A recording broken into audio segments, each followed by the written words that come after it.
Friends, we can all see that many white bloggers have millions of followers. Please support me too, because my followers are still few. Black bloggers also deserve to be famous. My friends, let's unite and lift each other up. Please press subscribe button and like.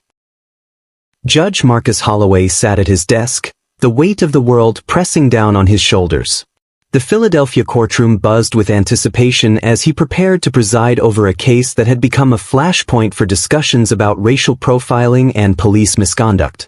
Just days ago, he had been the subject of a viral video, handcuffed and humiliated by officers who had mistaken him for a criminal. Now, he was determined to ensure that justice would not only be served but seen to be served. It was a crisp Tuesday morning when Marcus entered the courthouse, greeted by the familiar faces of court staff and colleagues. The atmosphere was charged with tension, the air thick with the knowledge that today's proceedings would be unlike any other. As he walked to his chambers, he could hear whispers of support and concern from those who had followed the news of his arrest. "Judge Holloway," a voice called out. It was Officer Daryl Jackson, a young black officer who had recognized Marcus during his arrest. "I just wanted to say I'm sorry for what happened. It shouldn't have gone down like that." Marcus nodded, appreciating the officer's courage to speak up. "Thank you, Officer Jackson.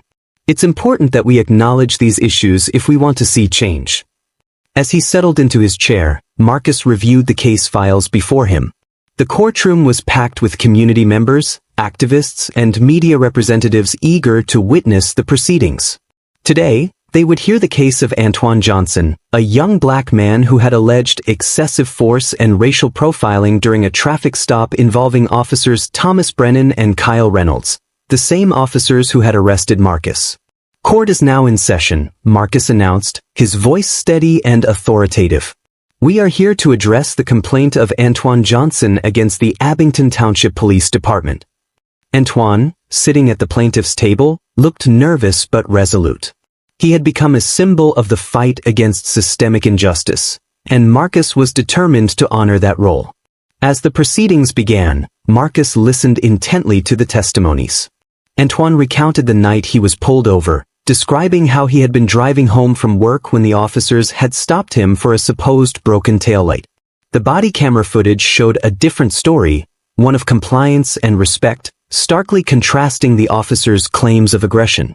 "Your Honor," Antwon's attorney, Gabriela Rivera, said, "the evidence clearly shows that Mr. Johnson was treated unfairly based on the color of his skin.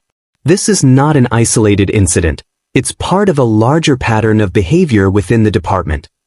Marcus felt the weight of the moment. He had seen countless cases like this in his courtroom, but now he was living it. The officer's defense was weak, filled with excuses and contradictions. As the testimonies unfolded, it became clear that Brennan and Reynolds had a history of aggressive policing, particularly towards black and brown individuals. "Your Honor," Rivera continued, "we have witnesses who can attest to the officers' behavior as well as statistical evidence showing a disproportionate number of stops in minority neighborhoods." Marcus glanced at the officers, noting their discomfort.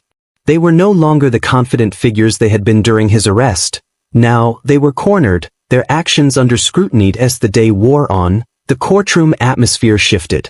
Community members began to voice their frustrations, sharing personal stories of encounters with the police that mirrored Antwon's experience. The collective pain and anger in the room were palpable, and Marcus felt a surge of determination to address the systemic issues at play.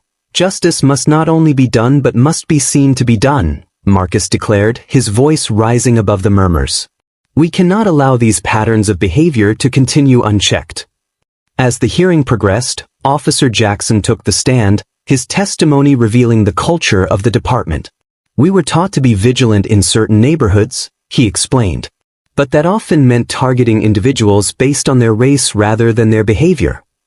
The courtroom fell silent. Marcus could see the impact of Jackson's words on the community members present. They were not just witnesses. They were participants in a movement for change.